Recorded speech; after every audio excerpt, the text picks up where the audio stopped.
Jésus, oui Seigneur, tu sais que je t'aime de tout mon cœur et vraiment je veux te servir pleinement, je veux vraiment t'être utile, je veux vraiment obéir à ta parole, je veux vraiment marcher dans cette discipline de vie qu'il demande à chaque enfant de Dieu. Et il nous appelle à être disciples, à marcher dans ses traces, à marcher dans ses pas. Il n'a pas dit que tout serait facile, il a dit au contraire vous aurez de l'opposition, mais prenez courage, j'ai vaincu le monde. Alors ce matin, prends courage, Christ a vaincu, alléluia, et il fait de toi un vainqueur, que son nom soit béni. Amen. Voilà, je vous invite à... Ouais, on va essayer peut-être de le prendre à la fin, mais c'est pas gagné. Voilà, je vous invite, on va ensemble voir ce message qui nous parle de la vision de l'Église. Et je crois que nous avons besoin, chaque année, et en particulier en cette année 2019, eh bien de se rappeler ce pourquoi l'Église de l'Île-sur-le-Doubs est née et quelle est la vision de l'Église, quelle est sa... vers où, vers quoi nous portons nos regards. Dieu a préparé des choses pour nous. Je vais peut-être mettre sur l'écran, ça vous allez pouvoir voir avec moi. Voilà.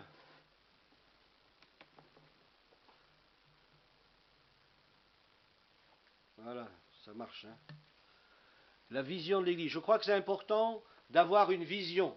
Sur une Église qui n'a pas de vision, c'est une Église qui se meurt. La Bible dit, faute de vision, mon peuple périt. Donc il nous faut avoir devant nous des objectifs. Gloire à Dieu pour les choses qui se sont passées, les choses qui sont venues sur la table, sur les projets que Dieu a permis qu'ils se fassent, mais nous voulons vraiment tendre vers l'avant et entrer dans les choses que le Seigneur a préparées pour nous. Dieu nous a préparé des œuvres. Amen. Est-ce que vous croyez que le Seigneur a préparé des œuvres? Amen. Et il a préparé des œuvres pour l'Église, mais aussi pour chacun d'entre nous, comme l'a rappelé notre frère au travers de la Sainte Seine, nous sommes membres d'un corps. Et l'œil, c'est pas le pied. Et la main, eh ben, c'est pas l'oreille. Et chaque membre a une fonction particulière dans l'Église et doit répondre à un appel particulier. Quel est ton appel?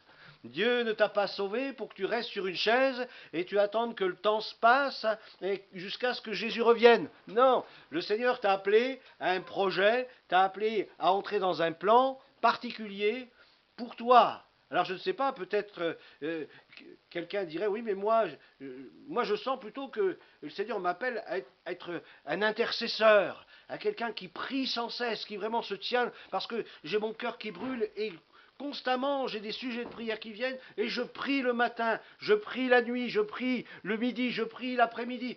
Et peut-être c'est ton ministère, peut-être tu as reçu dans ton cœur de se tenir devant Dieu et de prier pour tous les besoins. C'est possible. Et je crois que l'Église a besoin de ces ministères-là où des hommes, des femmes se tiennent nuit et jour dans la présence de Dieu pour intercéder pour les besoins du pays. Et je crois que ça, c'est une bonne chose. Mais il n'y a pas que cet aspect-là. Il y a aussi d'autres aspects. Alors, certains diront, oui, moi, c'est la louange. Super, gloire à Dieu. Mais il n'y a pas que cela. Moi, c'est la prédication. Oui, mais il n'y a pas que cela. Dieu a... Vous savez, dans un corps, vous avez tellement de membres. Et puis si on examine un peu plus profondément les choses, vous avez plusieurs autres organes qui fonctionnent aussi différemment et qui ont aussi chacun eh bien, ont quelque chose à faire pour le corps, pour la croissance et le développement du corps. Et chacun d'entre nous, chaque enfant de Dieu, a reçu de la part de Dieu des dons, a reçu de la part de Dieu des talents. Il y a des choses qui sont dans ton cœur qui sont là. Et le Seigneur désire que tu puisses mettre en œuvre ce que tu as reçu dans ton cœur et servir le Seigneur avec ce que tu as reçu, car ce que tu as reçu, c'est pour servir Dieu, pas pour servir le diable. Ce que tu as reçu, c'est pour servir Dieu. Alléluia. Alors, mettons au service du Seigneur les choses, les dons, les talents que nous avons reçus et que nous puissions l'honorer. Alléluia. Moi, je me souviens d'un jeune qui, lorsqu'il n'était pas converti, il faisait beaucoup de graffiti dans les rues, il faisait beaucoup de choses comme ça, il était parfois amendé à cause de cela. Le jour où il s'est donné à Dieu, qu'il s'est converti, eh bien, il est resté quelqu'un qui faisait des graffitis, mais maintenant c'était avec l'autorisation de la municipalité et aussi dans un but, c'est qu'au travers de ces graffitis, il honorait Dieu et il parlait de l'Évangile.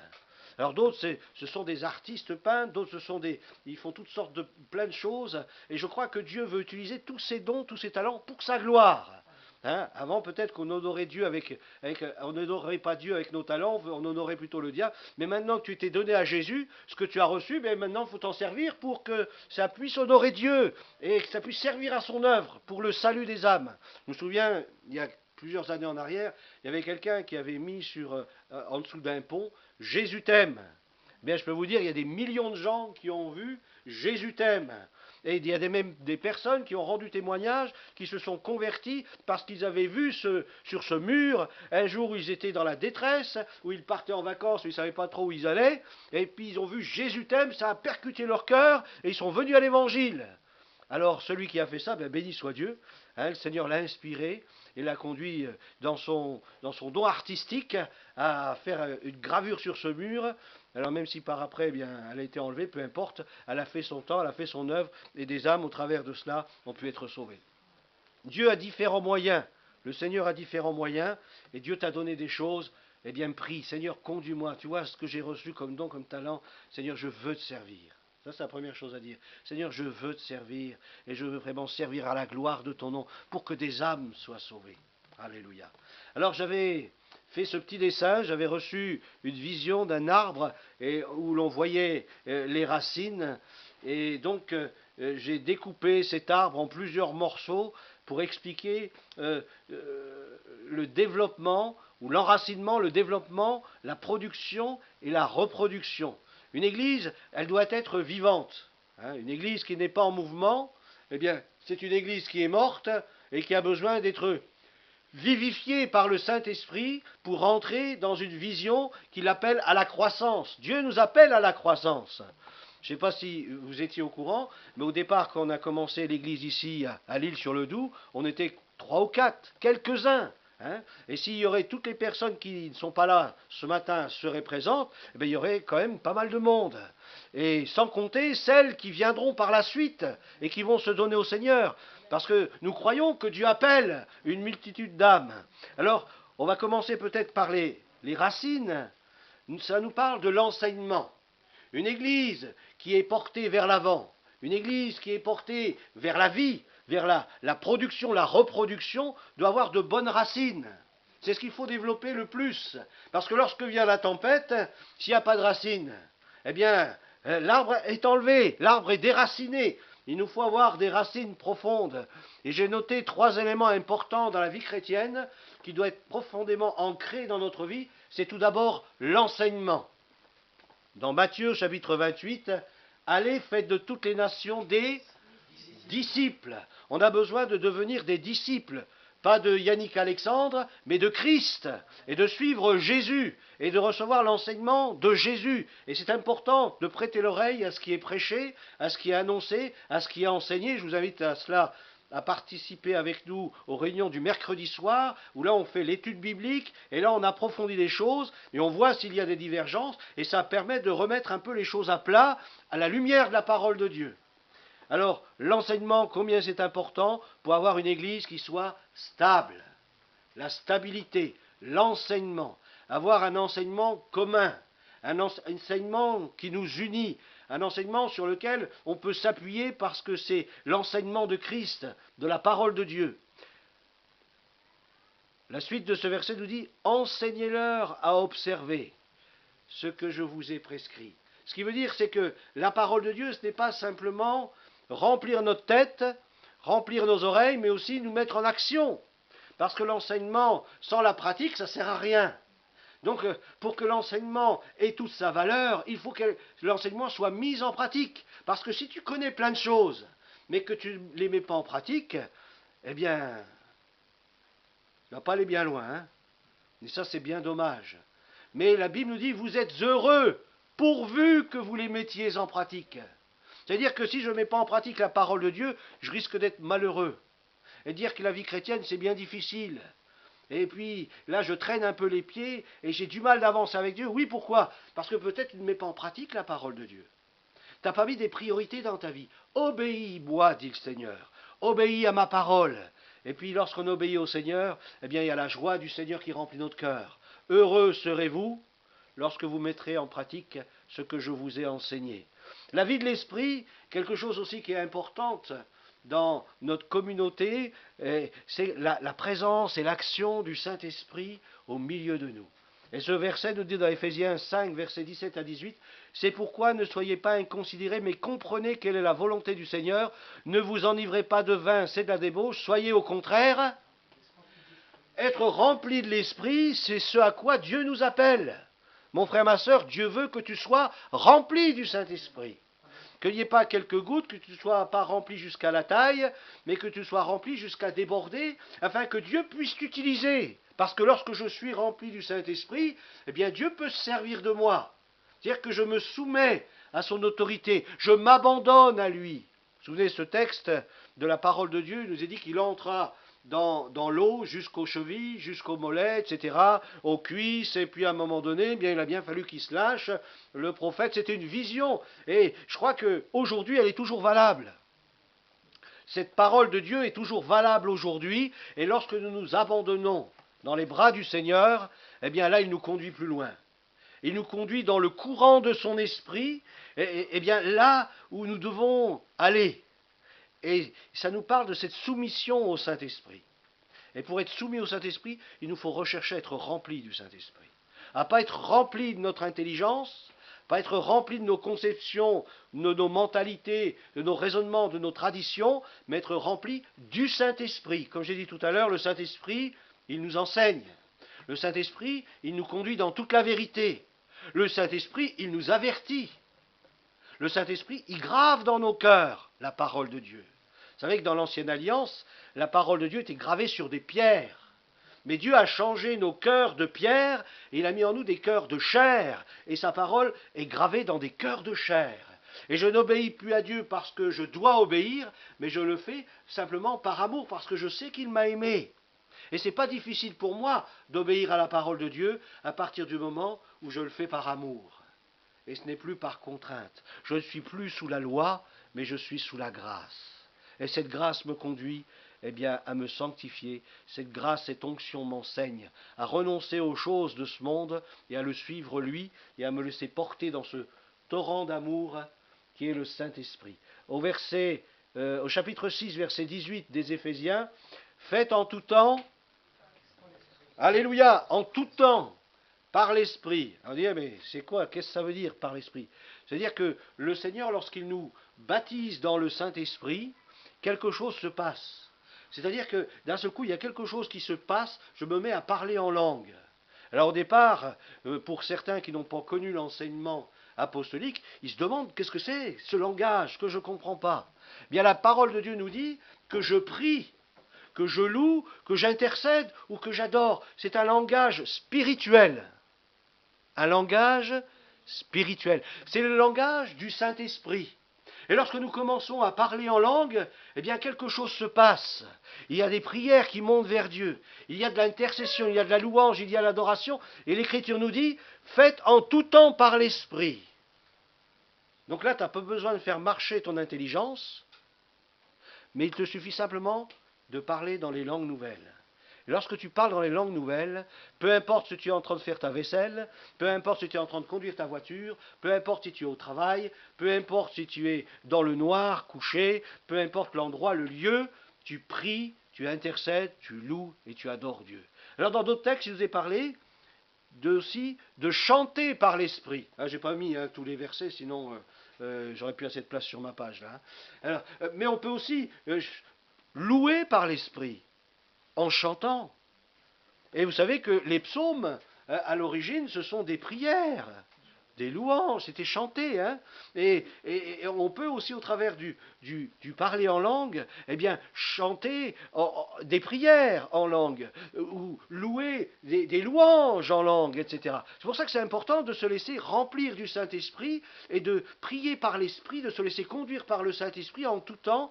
Et de l'abondance du cœur, eh bien, la bouche va se manifester, un langage va se manifester, la bouche va parler. Alors tout dépend de combien je suis rempli dans ma vie. Si je suis rempli du Saint-Esprit, ça va sortir. Et puis ça va se manifester. Et je vais me réjouir dans le Seigneur. C'est l'apôtre Paul qui disait qu'il parlait en langue plus que vous tous, il disait dans l'Écriture. Hein. Alors ça montre que l'apôtre Paul mettait un accent, et lorsque vous lisez ce que les pères de l'Église, ou même les personnes qui ont vécu de grands réveils au XXe siècle, ils parlent de ce temps qu'ils mettaient à part pour parler en langue devant le Seigneur. Ils se levaient le matin, ils prenaient un temps de culte qui durait un certain temps. Il y en a qui disent même une heure, où ils se tenaient devant le Seigneur et ils priaient en langue, ils parlaient en langue, ils louaient en langue, devant la face de Dieu, tout seul, avec la parole de Dieu ouverte. Et là, le Saint-Esprit les inspirait. Parce que lorsque tu parles en langue, tu t'ouvres au Saint-Esprit et tu reçois des dons spirituels, tu reçois des visions, tu reçois une direction. Parce que tu es en communion avec le Saint-Esprit. Tu es tellement rempli du Saint-Esprit que tu reçois la pensée de l'Esprit. Et là, le frère, il ouvre la parole de Dieu, dit ce soir, je vais prêcher ça. Et lorsque le soir arrivait et qu'il prêche ce que l'Esprit a déposé sur son cœur, quelque chose se passe dans l'assemblée. La puissance de Dieu se manifeste. Parce que lorsqu'on est conduit par l'Esprit, la puissance de Dieu doit se manifester. Il y a les signes, il y a des prodiges, il y a des miracles, il y a des guérisons, il y a des choses qui se passent dans l'assemblée. On est édifié, on est fortifié, on est encouragé lorsque c'est le Saint-Esprit qui bénit l'assemblée. Alléluia. Ensuite, la sanctification. Dans Hébreux 12, rechercher la paix. Alors, c'est pas facile de rechercher la paix. Hein. Alors, des fois, il faut prendre un peu sur nous pour vivre en paix. Hein. Mais je crois que c'est important de rechercher la paix. Rechercher la paix avec tous. Alors, comme l'a dit notre frère ce matin, si j'ai quelque chose contre quelqu'un, eh bien, je vais chercher à me réconcilier hein, pour être en paix. La paix, ça favorise la croissance et le développement. Alors, lorsqu'il y a la paix, eh bien, je me sens bien. Vous savez, un enfant, lorsqu'il est en paix, il grandit bien. Hein. Lorsqu'il y a la paix, hein, il a mangé, il a à boire, il est changé, hein, il est tout content, et puis il grandit bien, et ça agit même sur son caractère. Hein. Alors, rechercher la paix et la sanctification. La sanctification, c'est la mise à part. C'est-à-dire rechercher vraiment une communion intime avec Dieu. Je me souviens de cette image de ce qu'un frère avait donné dans le passé. Lorsque tu entres dans un lieu, dans une serre où il y a plein de fleurs, eh bien, sans t'en rendre compte, lorsque tu sors de cette serre-là et que tu vas rencontrer d'autres personnes, ils vont sentir un parfum sur toi. Pourtant, tu n'auras pas mis de parfum. Mais c'est la présence. C'est la présence de ces fleurs dans cette serre, ce parfum qui s'est imprégné sur toi, qui a dégagé lorsque tu en es sorti cette bonne odeur autour de toi. Et c'est la même chose pour le Seigneur. Lorsque tu prends du temps avec Dieu, le problème, il est là. Lorsque tu prends du temps avec Dieu, que tu entres dans sa présence, que tu l'adores, que tu le loues, que tu le célèbres, eh bien, quelque chose s'imprègne sur toi, l'action du Saint-Esprit. Et il y a une transformation qui s'opère et une bonne odeur. La Bible nous parle de la bonne odeur de Jésus-Christ. Cette bonne odeur. C'est encore mieux que Dior, hein. C'est encore mieux que Chanel, c'est encore mieux que tous les parfums, la bonne odeur de Jésus. Alléluia. Alors, quelle bonne odeur répandons-nous autour de nous hein. Ça, c'est important de se poser la question. Seigneur, alors je veux marcher dans la sanctification, dans cette proximité avec toi, dans cette intimité avec toi, sanctifié pour lui. Je me sanctifie pour lui. Je me mets à part pour lui parce que je l'aime et parce que j'ai ce désir de lui ressembler, de porter du fruit et d'apporter autour de moi son parfum. Alors, la Bible nous dit, elle est claire hein, dans ce domaine. Alors, rechercher la paix avec tous et la sanctification, donc ce n'est pas que la sanctification. Hein. Souvent, on a mis l'accent, sans la sanctification, personne ne verra le Seigneur, mais il n'y a pas que ça. Hein, parce qu'il y en a qui disent, oh, moi je recherche la sanctification, et les autres, ils sont en guerre avec tout le monde. Hein. Ils vivent tout seuls chez eux, mais ils cherchent la sanctification avec Dieu, un peu comme c'est dans les monastères. Hein. Mais non, c'est pas ce que dit la Bible. La Bible dit, si tu veux voir le Seigneur, il faut que tu recherches pas seulement la sanctification, mais aussi la paix. La paix avec tous. Et si tu as quelque chose contre quelqu'un, il faut que tu ailles te réconcilier. Veillez à ce que nul ne se prive de la grâce de Dieu. Et c'est important, et ce matin, et c'est ce que nous faisons dans ce temps de culte, on met tout en œuvre pour que chacun vous puissiez recevoir de la part de Dieu quelque chose qui vous fasse du bien, qui vous encourage, une grâce de Dieu, qui vous donne de la force pour les jours qui viennent, ou peut-être pour l'épreuve que vous êtes en train de vivre. Alors on veille à cela. Et chacun, nous devons veiller à cela. Si on voit un frère ou une sœur qui a des difficultés, eh bien, allons lui prier avec lui ou avec elle, tout simplement. Partager un café, avoir une petite discussion, mais rechercher à ce que personne ne se prive. Alors, parfois, le manque de connaissances peut priver quelqu'un de la grâce de Dieu. Moi, je me souviens de cet homme qui était dans son lit, qui avait été sauvé par le Seigneur Jésus-Christ, qui a été lavé, purifié de tous ses péchés, un homme heureux, comme nous. Et puis là, il est dans son lit, et puis il ouvre la Bible, comme tous les soirs il le fait avec son épouse, et puis là, il lit ce texte d'Ésaïe 53, et c'est par ces meurtrissures que nous sommes guéris. Alors lorsqu'il voit ça, il dit, Seigneur, tu as pris mes péchés, mais aussi tu as pris mes maladies. Alors ce problème d'estomac, je ne dois plus l'avoir, Seigneur, tu l'as aussi pris à la croix. Alléluia. Et puis à l'instant même, cet homme a été guéri parce qu'il a saisi par la foi, il ne s'est pas privé de la grâce de Dieu. Cette grâce de recevoir la guérison. Alors, si ce matin, peut-être tu es malade, tu as besoin de guérison, eh bien sache que Jésus est venu aussi pour nous guérir de nos maladies, pour nous délivrer de toutes nos détresses, de toutes nos angoisses. Et celui qui il veut nous faire marcher sur les hauteurs. Mais si on n'a pas connaissance de toutes ces choses, quelque part on est pauvre. Donc c'est important de connaître la parole de Dieu et les promesses du Seigneur. Le Seigneur a fait des promesses pour chacun d'entre nous. Et tu ne dois pas laisser le diable mettre sur toi une oppression, parce que Christ l'a vaincu à la croix. Il l'a vaincu, il a dépouillé les autorités et les puissances des ténèbres, et les a livrés publiquement à la croix du Calvaire. Et ils ont été dépouillés de leur pouvoir et de leur puissance. Ne crois pas que le diable a de la puissance sur toi. Il n'a de la puissance que ce que toi tu lui laisses comme puissance. Mais si tu as cette parole qui résonne dans ton cœur, que Christ à la croix du Calvaire, il a dépouillé les autorités et dominations, à ce moment tu peux dire à Satan, au diable, arrière de moi, Satan. Tu n'as rien en moi, j'appartiens à Jésus-Christ, j'ai été lavé, purifié dans le sang de l'agneau, maintenant je te commande de partir au nom de Jésus-Christ. Et je peux vous dire, il part.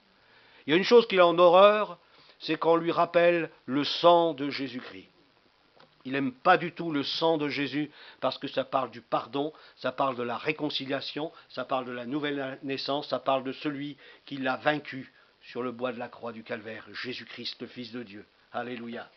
Alors que nul ne se prive, voilà, vous avez aussi la suite du verset qui nous dit « À ce qu'aucune racine d'amertume poussant des rejetons, ça fait des petits les racines d'amertume, ne produise du trouble, ça peut troubler notre cœur, troubler notre foi, ça peut nous amener à poser tellement de questions qu'on oublie d'avoir les yeux fixés sur Jésus.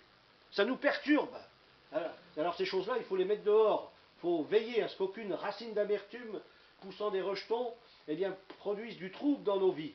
Et que plusieurs en soient affectés, parce que ça se communique l'amertume. C'est les chiens à dents l'amertume. Ça se communique. Et sans s'en rendre compte, on peut en être infecté. Tout de suite, il faut mettre dehors. Vous savez, moi, des fois, quand j'entends des paroles qui sont des paroles qui ne sont pas des paroles de Dieu, je leur dis, au nom de Jésus, je brise tes paroles. Je ne veux pas entendre ces paroles, au nom de Jésus-Christ. Alléluia. Alors il faut fermer la bouche du diable, des fois il faut fermer la bouche d'un frère ou de quelqu'un, mais peu importe. Mais je ne veux pas accepter des paroles de malédiction, des paroles de mensonge. Je veux croire à la vérité et m'attacher à la vérité. La vérité, c'est elle qui m'affranchit, qui me rend réellement libre. Parce qu'il n'y ait ni impudique ni profane comme Ésaü, qui pour un mets vendit son droit d'aînesse. Vous vous rendez compte? Là, ça nous parle de l'amour du monde. Tout à l'heure, je vous en ai parlé d'Émas et d'autres, eh bien, qui ont abandonné la voie du Seigneur pour s'attacher aux choses de ce monde. Ils sont de nouveau laissés piéger. Alors, ça peut être plein de choses. Aujourd'hui, vous savez, avec la politique, beaucoup de gens peuvent se faire happer par la politique et oublier de garder leur regard sur la personne de Jésus-Christ. Parce qu'il vient bientôt, et si tu es au milieu d'un rond-point avec une pancarte et un gilet jaune, est-ce que c'est vraiment ta place ? Faut se poser la question. Mais il y en a qui se perdent dans des choses qui n'ont rien à voir avec le royaume de Dieu. Le Seigneur t'appelle à t'occuper du royaume. Occupe-toi du royaume de Dieu. Alléluia. Alors, on ne veut pas profaner le sang de Jésus, le regarder comme quelque chose de médiocre, mais on veut vraiment que ce sang, pour nous, ait une grande valeur. Et je ne veux rien faire qui soit contre le sang de Jésus, contre l'Esprit de Christ, contre la vie de Dieu. Et je veux demeurer dans ces voies. Vous savez que plus tard, voulant obtenir la bénédiction, c'est ce qui est triste, hein, c'est qu'il y a des moments, on va dans des endroits où on ne peut plus revenir. On s'est enfermé dans des cul-de-sac et on ne peut plus revenir. Et là, le texte est clair par rapport à cela. Il fut rejeté, quoiqu'il la sollicita avec larmes, car son repentir ne put avoir aucun effet.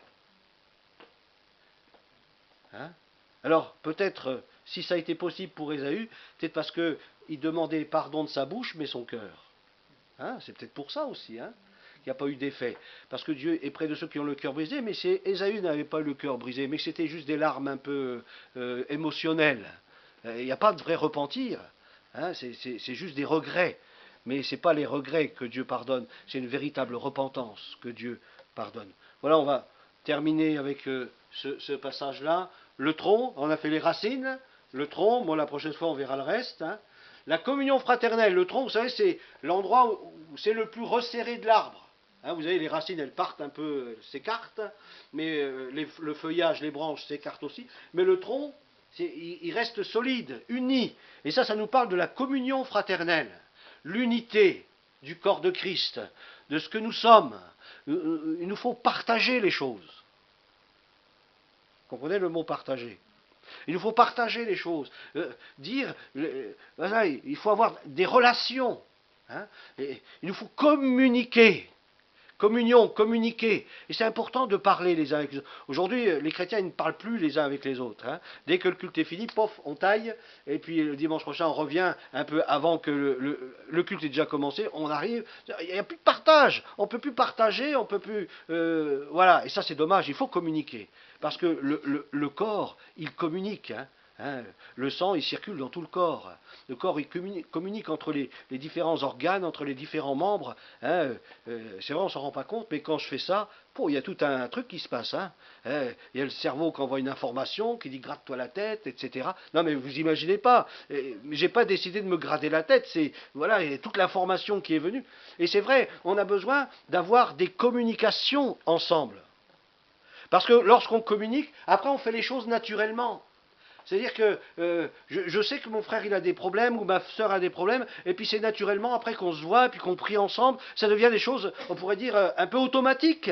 Parce qu'on se connaît, on apprend à se connaître. Et puis on sait que lorsqu'un tel il a vécu telle situation, eh bien il va avoir des difficultés, alors on prend soin, tout de suite on prend soin de la personne. Parce qu'on est courant, parce qu'on sait. Vous comprenez ce que ça veut dire, hein? On n'est pas des étrangers. On est une famille. On est une famille. Et il n'y a que dans ces conditions-là que je peux dire tu es mon frère ou tu es ma sœur. C'est ça une famille. Et une famille a besoin de partager. Bon, des fois on fait des repas ensemble, bon, tout le monde n'est pas forcément là, mais le repas dans la famille, c'est un moment qui nous permet justement d'échanger, de partager. Hein. Si chacun est devant son smartphone au repas, ça ne sert à rien, quoi. Mais le repas, c'est un moment convivial. Et le repas de Sainte-Seine, c'est aussi un moment convivial où on doit partager, on doit échanger, on doit s'encourager, on doit se fortifier les uns les autres. C'est important la communion fraternelle, oui? Ah, moi je crois, parce que dans l'église primitive, c'est ce qu'ils vivaient. Alors il y en a, ils veulent voir les miracles, ils veulent voir la puissance de Dieu, mais pas vivre de communion fraternelle, ça ne joue pas. Hein? La Bible nous dit qu'ils étaient tous ensemble, réunis dans un même lieu. Ils partageaient les choses, il y avait des choses qui se faisaient, il y avait un amour qui était là. Et puis il est dit ensuite que les miracles s'accomplissaient par la main des apôtres. Relisez les textes. Il y a un fondement à ce que la puissance de Dieu se manifeste. Eh bien, c'est la véritable communion fraternelle. Lorsqu'il y a une véritable communion fraternelle, Dieu bénit la communion fraternelle et il manifeste sa gloire. On est comme un peu comme un nid, lorsqu'on a une communion fraternelle, une véritable communion fraternelle, on est comme un nid pour accueillir les nouveaux qui vont venir. Parce que Dieu, il est intelligent. Hein. Dieu, le Seigneur, il ne va pas amener des gens dans un endroit où c'est la division. Vous comprenez? Moi, c'est normal, je n'ai pas à me mettre à garder mon enfant si je vois que les deux, là, le père et la mère, ils se disputent et tout constamment, et je mets mon enfant à garder, mais quelle image, je vais le mettre ailleurs. Hein? Mais c'est la même chose. Quand l'Église vit une véritable communion fraternelle où il y a vraiment un partage, où on apprend à s'aimer les uns les autres, à demeurer en paix les uns avec les autres, eh bien c'est là où Dieu envoie des âmes. C'est là où des âmes viennent et qui se sentent bien, comme notre sœur Annie qui a pu écrire dans sa lettre. Elle a dit, je suis venu, j'ai senti votre amour. Elle s'est sentie bien au milieu de nous. Et ça, c'est quelque chose qu'il nous faut cultiver et encourager et développer. Hein? Ça, c'est important. Hein? Alors, aimez-vous les uns les autres comme je vous ai aimé. Alors, Seigneur, comment est-ce qu'il nous a aimés? Eh bien, on voit dans les textes, en nous disant aussi la vérité. Dire la vérité, c'est aussi une preuve d'amour. Hein? Parce que laisser son frère aller dans le mur, c'est pas une preuve d'amour. On l'avertit, on dit, écoute frère, non, c'est pas comme ça qu'il faut faire. Donc c'est une preuve d'amour. Et puis aussi, l'amour, il était au service de ses disciples. Hein, vous vous souvenez, lorsqu'il a lavé les pieds de ses disciples, hein, non, Seigneur, tu ne dois pas me laver. Si, si. Et tu dois faire pareil. Prendre soin les uns des autres. C'est quelque chose qu'on a besoin de développer. Hein, et moi, j'ai dans mon cœur vraiment que ça soit dans la vision de l'Église de l'Île-sur-le-Doubs, qu'on a vraiment à cœur de prendre soin les uns des autres et de s'aimer vraiment les uns les autres, qu'on soit vraiment une famille. Il faut en profiter tant qu'on est peu nombreux, parce que là on peut le faire. On peut le faire. Hein. Moi j'ai vécu, je me suis converti dans une petite assemblée, hein, un peu comme ici. Hein. Bien, je peux vous dire, il y avait un amour, ça m'a fait grandir à la vitesse grand V, hein, dans la foi. Et ça, c'est ce qu'on a besoin. Hein, un lieu de paix, un lieu de rafraîchissement, un lieu où vraiment on prend plaisir. Hein, on prend plaisir.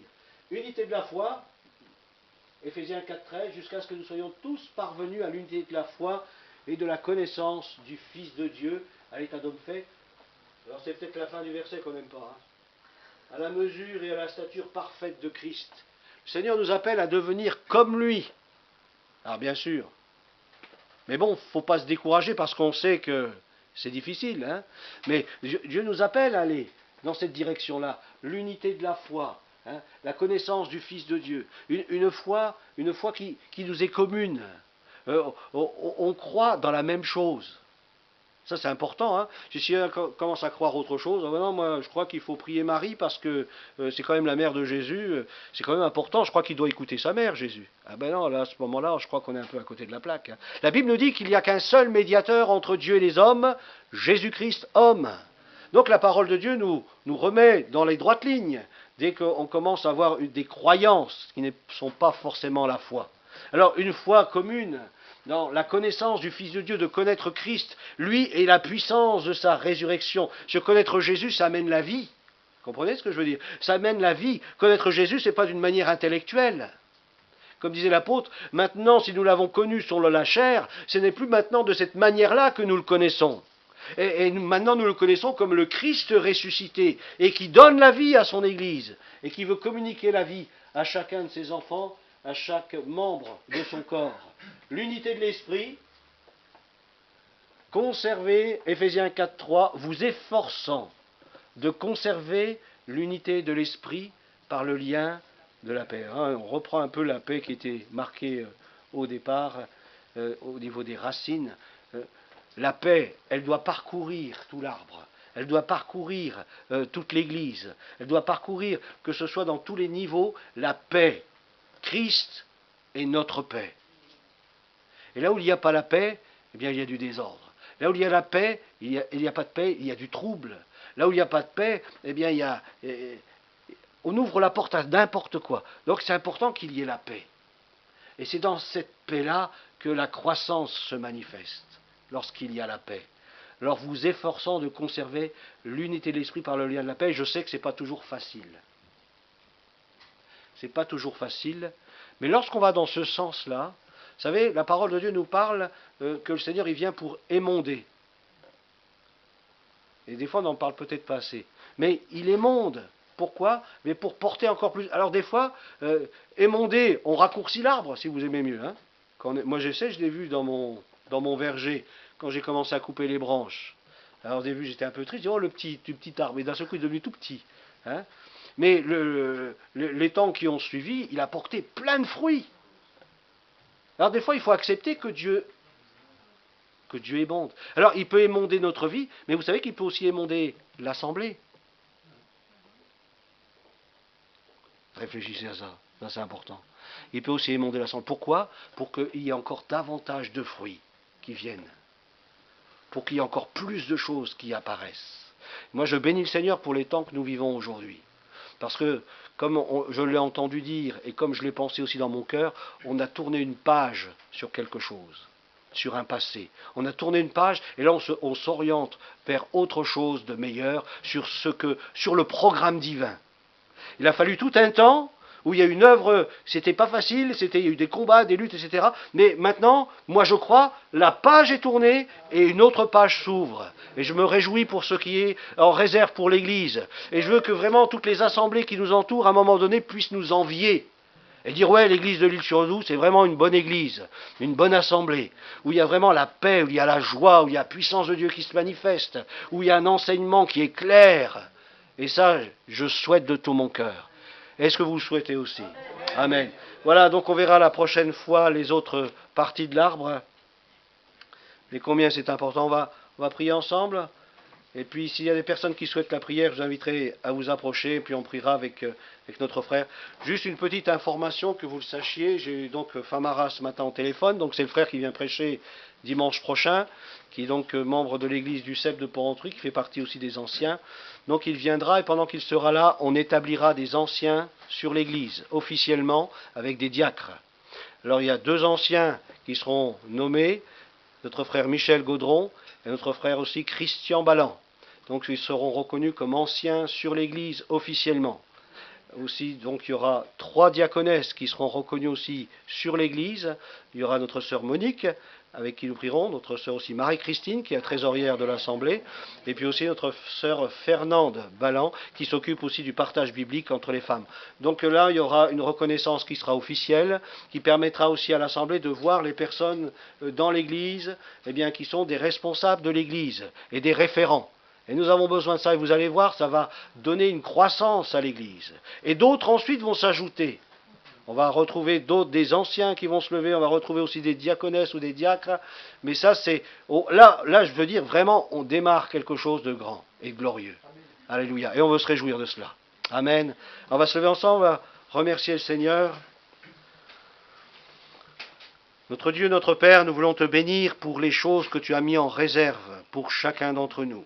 Seigneur, merci parce que pour nous, tu veux le meilleur. Tu veux que nous soyons la tête et non la queue. Et Seigneur, nous voulons te rendre gloire pour toutes les choses que nous avons pu vivre, mais te donner gloire encore pour toutes les choses que nous allons vivre. Merci parce que tu vas opérer au milieu de l'assemblée. Tu vas manifester ta gloire, ta puissance. Tu vas nous amener à nous développer, à nous enraciner, à apporter encore plus de fruits.